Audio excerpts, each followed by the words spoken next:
হরে কৃষ্ণ। এখন 4টে বাজে, আজকে একাদশী, এখন 4টে বাজে। এখন একাদশী রান্না করছি।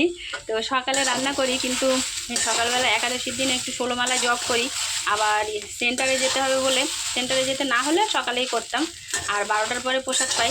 আর আজকে মিস্ত্রি একটু কাজ করছিল, মানে রঙের মিস্ত্রি। ওই যে মন্দির হচ্ছে, রঙের মিস্ত্রি কাজ করছিল।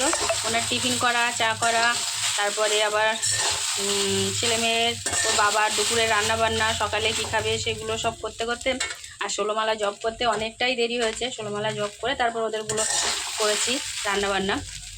তো সেই জন্য আজকে অনেকটাই দেরি হয়েছে। আর 11টার সময় তো সেন্টারে চলে গেছিলাম, 12টার পরে আমি প্রসাদ পাই। তো সেই জন্য আর জলও খাইনি। মিষ্টি আর ফল দিয়ে ভোগ লাগিয়ে গিয়েছিলাম, মানে সকালবেলা ভোগ দিয়েছিলাম ভগবানের। তো সেটাই মিষ্টিটা ভিজিয়ে গিয়েছিলাম।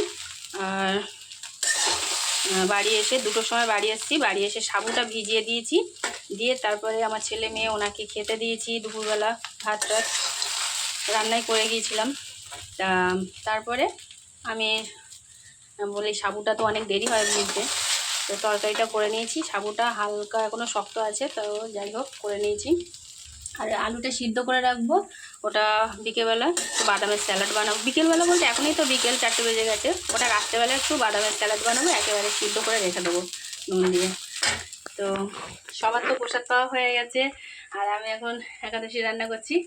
সেন্টার তো করতেই হবে, কিছু করার নেই। তো বাড়ি এসে মিষ্টির জল একটু খেয়েছি 2টোর সময়। আর এবার এখন রান্না করছি। কী হয়েছে মা?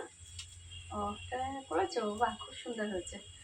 তো এই যে রাধে রাধে সবাইকে।